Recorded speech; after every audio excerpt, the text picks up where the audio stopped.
Nikolai Raevsky can barely see through his spyglass. From his position, on the parapet of an earthen redoubt, the Russian struggles to pierce the thick smoke of his own cannons. Surely the French have been driven off by his artillery, and a second attack is out of the question.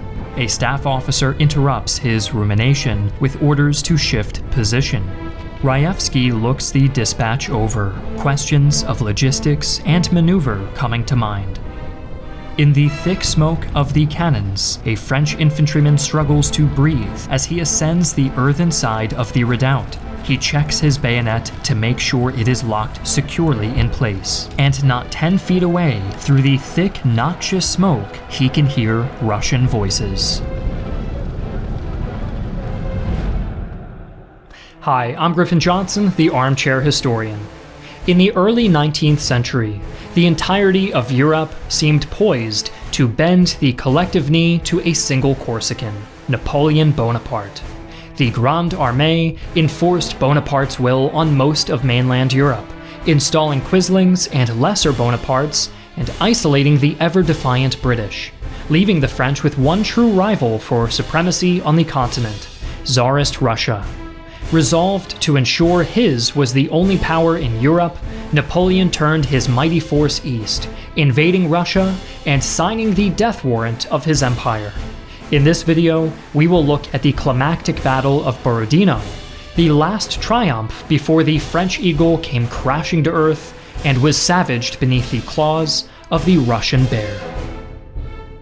During the Napoleonic Wars, all nations maintained extensive spy networks both at home and abroad. France, in particular, benefited from the services of men like Joseph Fouché, who conducted numerous missions to infiltrate foreign governments, assassinate prominent officials, and sow disinformation among the emperor's many enemies. Luckily for us, the sponsor of today's video, NordVPN, offers everyone the tools they need to keep their military secrets and diplomatic messages safe from prying eyes. In addition to offering threat protection against malware, generating secure passwords via NordPass, and providing encrypted cloud storage via NordLocker, NordVPN lets you access region-locked content from around the world. Even our team can benefit from NordVPN, letting us view historical movies, documentaries, and assets normally blocked outside their home countries. So head over to the description box and start protecting your data today, with 4 months for free off of a 2-year plan and a 30-day money-back guarantee when you start using NordVPN via our dedicated link, nordvpn.com/historyvpn.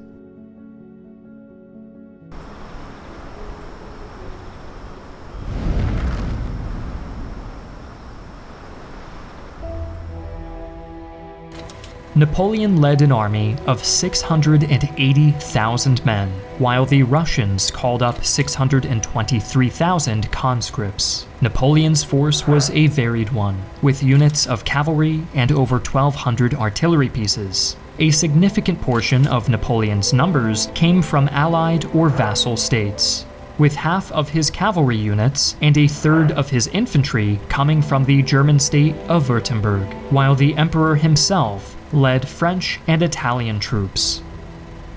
The French had the second advantage of a highly competent officer corps, including the legendary Marshal Michel Ney of the French cavalry. Russia was the second party in this duel of juggernauts, with the core of the Tsarist army made up of peasant conscripts charged with serving for a full 25 years. The average conscript was a man subjected to harsh conditions and harsher discipline, but he bore the travels with a sense of national pride and purpose. Of particular renown were the Cossacks, steppe raiders used as cavalry by the Russians. The Cossacks were given near total freedom of movement, operating as a force unto themselves to sow terror in the enemy ranks with their maneuvers. The ebbs and flows of the campaign in Russia deserve their own video, but suffice to say that the armies that would meet at Borodino were shadows of their previously mentioned selves. 2 months of running battles, retreats, and skirmishes had taken their toll on both sides. The French had been reduced to half of their original force. When battle was finally met, 133,000 beaten and burned out men faced off against 125,000 Russians.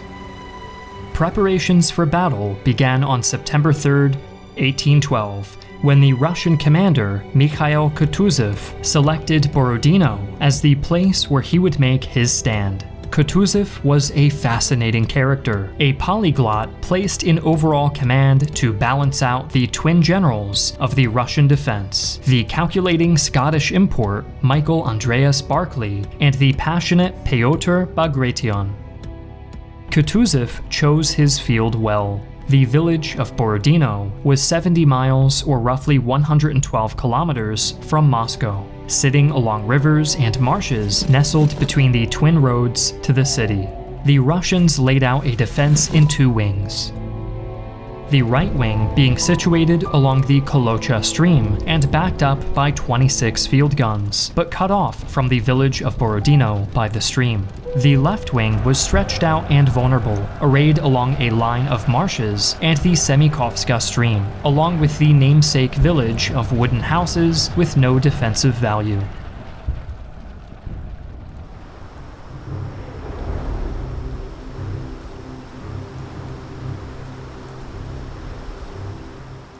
On September 5th, Napoleon's forces come across the Russian positions. The French quickly array themselves to strike on the weaker Russian left, focusing their initial efforts on a dug-in position called the Shevardino Redoubt. The cavalry open the battle, engaging with the Russian horse, while French infantry march on the redoubt itself. The French cavalry send their counterparts to rout, as Napoleon's infantry engage in a point-blank musket duel with the Russians, who hold the redoubt by their fingernails as their flanks disintegrate. In a darkly comic twist, the commander of the Russian artillery had observed the opening moments of the battle and rode off to report to Bagration how well the position was holding. He now comes back to find the position crumbling, his guns perilously close to capture as Russian infantry abandon the redoubt. Nightfall brings no respite, as the French continue their tug of war until the stroke of midnight, when orders from Kutuzov come to retreat. The French take the area, and the Russian commanders bicker in their tents. This initial engagement sees 18,000 Russians pitted against 25,000 French in a horrendous miscalculation. For now, an uneasy peace settles over Borodino. The Russians have no interest in sallying forth, while Napoleon feverishly finalizes his strategy, anticipating the arrival of his reserve artillery. The French emperor is presented with plans for a grand flanking maneuver, which he rejects outright, opting for a frontal assault.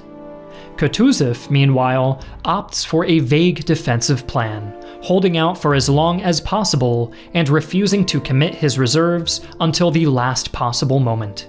The French construct bridges over the Kolocha above Borodino and array their guns to bombard the village. As the morning of the 7th dawns, Napoleon's officers read their men a proclamation from the emperor. "Soldiers, here is the battle you have so much desired. The victory now depends on you. We have need of it. Victory will give us abundant supplies, good winter quarters, and a prompt return to our native land. Fight as you did at Austerlitz, Friedland, Vitebsk, and Smolensk, and posterity will remember with pride your conduct on this great day. May it be said of each of us, he fought in that great battle under the walls of Moscow."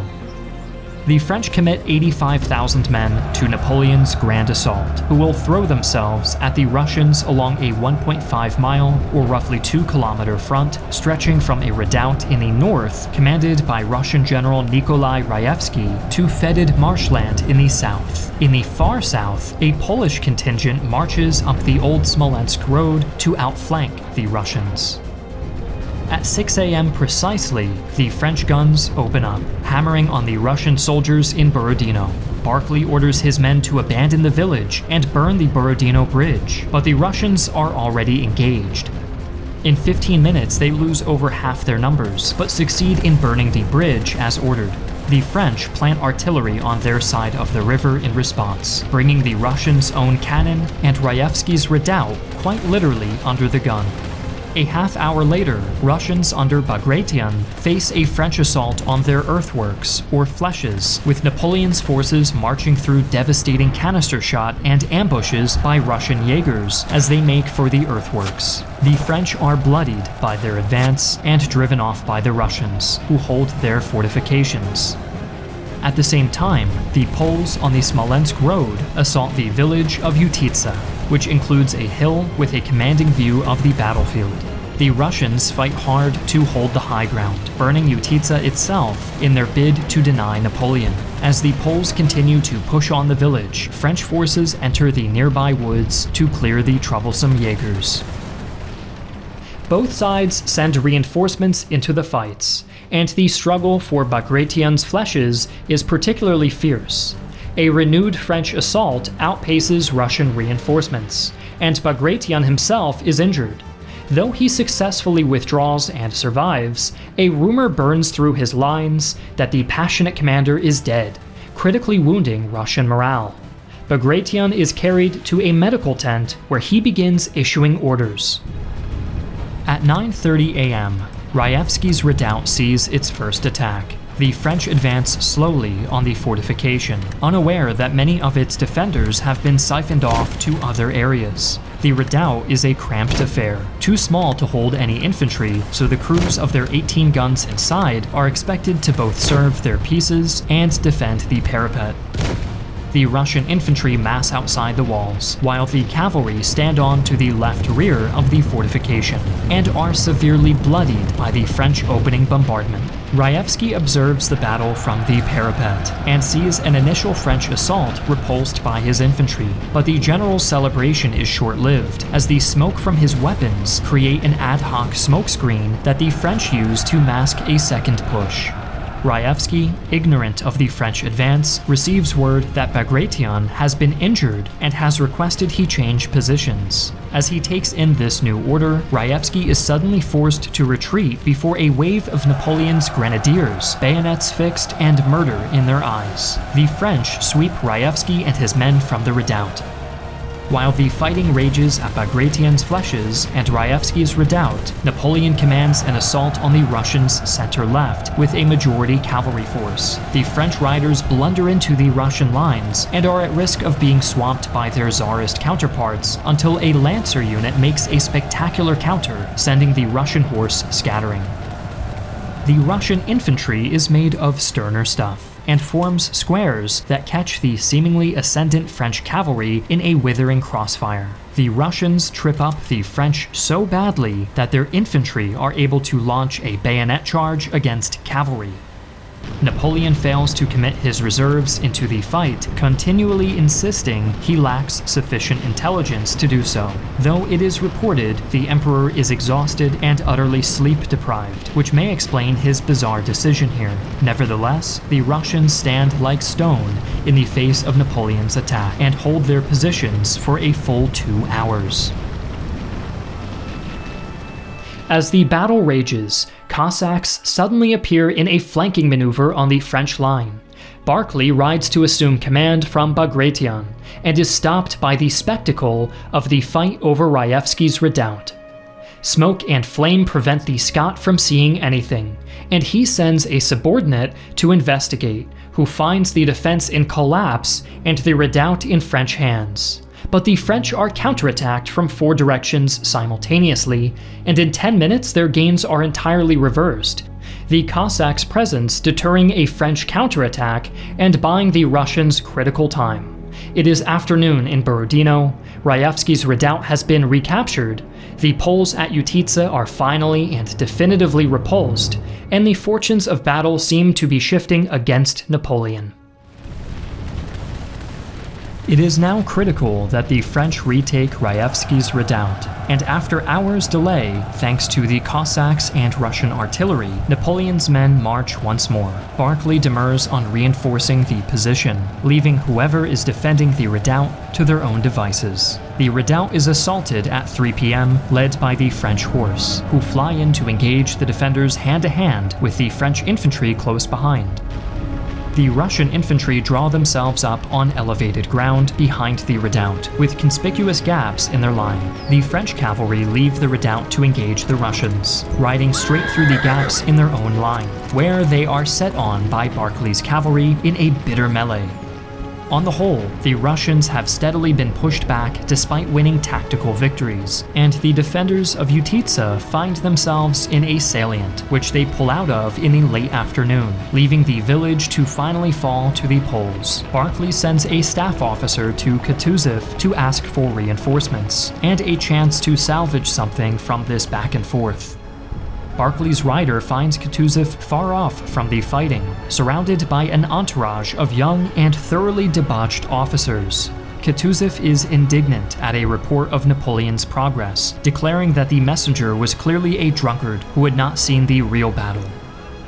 We have victoriously repulsed the French attackers along the whole length of our front, and tomorrow I shall place myself at the head of the army and drive the enemy without more ado from the holy soil of Russia.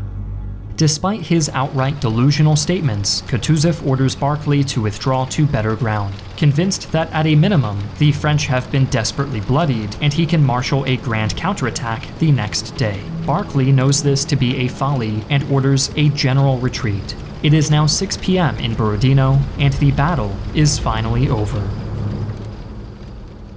Kutuzov declared himself the winner of a great victory and wrote a letter to Tsar Alexander informing him.